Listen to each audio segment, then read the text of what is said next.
But John Steenhuisen, I mean, I don't know, man. I just feel like, and I say this with so much respect, because to this day, I still pitch interviews with him. In fact, tonight, the producers are busy trying to get him to come on my show. Let's hope he does. He will never. But if he does, I'll eat my hat. So I feel like he's politically immature. And again, I say that with respect.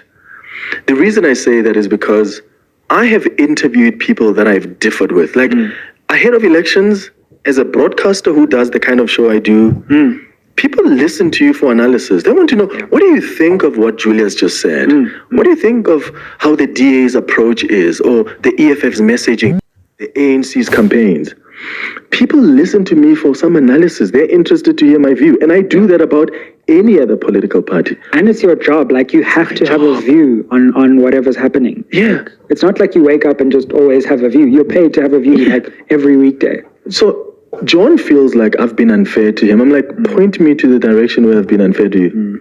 If I've said to you that I think you're the weakest leader the DA has ever had, it's not because I hate you, I don't like it, it's because that's my analysis. And I may be very wrong, by the way, but it's my analysis.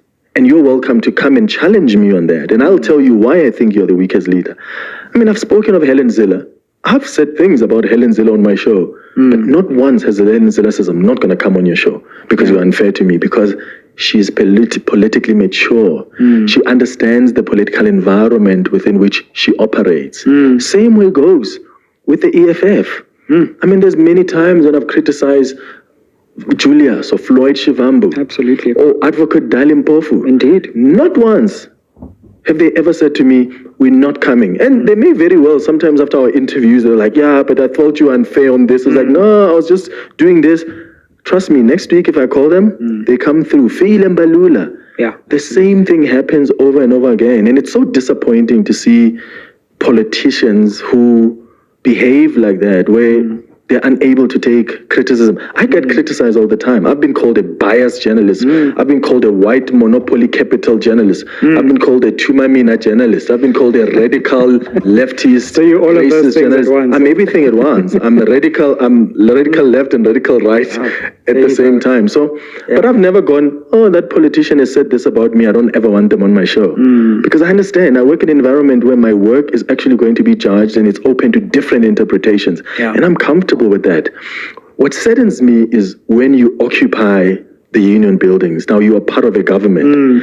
The responsibilities are different now. You can't. Now you speak to South Africans. My platform has people who listen who are South Africans, people you serve as a minister. So for you not to want to subject yourself to accountability on my show because you've got issues I said about you before the elections, that's weird. And there's something else that's also happened recently, Sizo, which it makes me sad to even speak about it, because you don't expect it from such people. I interviewed the president recently on my show, and I asked a question about Phala Phala. And then we went to the results center, and I remember the producers were running around. They rushed to Kumbuzo Nchaven, who's the minister in the presidency, whom I've enjoyed a good relationship with. Sure. We talk on WhatsApp. I always go to her, hey, I need you on my show tomorrow. So she says, no, yes. And I remember the producers went to her to go get her, and I remember she's like, I don't want to talk to him. And when I asked the producers, oh, why? She said, no, she wants nothing to talk to you because you've nearly cost her a job because you asked the president about Phala Phala. No ways. And I was like, you had a tough time at The Rock. That is so weird. I mean, man, John Steenhuisen? I mean, now you've got a minister in the president. What is wrong with asking the president about Phala Phala? Absolutely. I'm sure, I mean, anyone, and you know what would have happened if you didn't ask that question? I mean, is people would have said, how what could is you that? not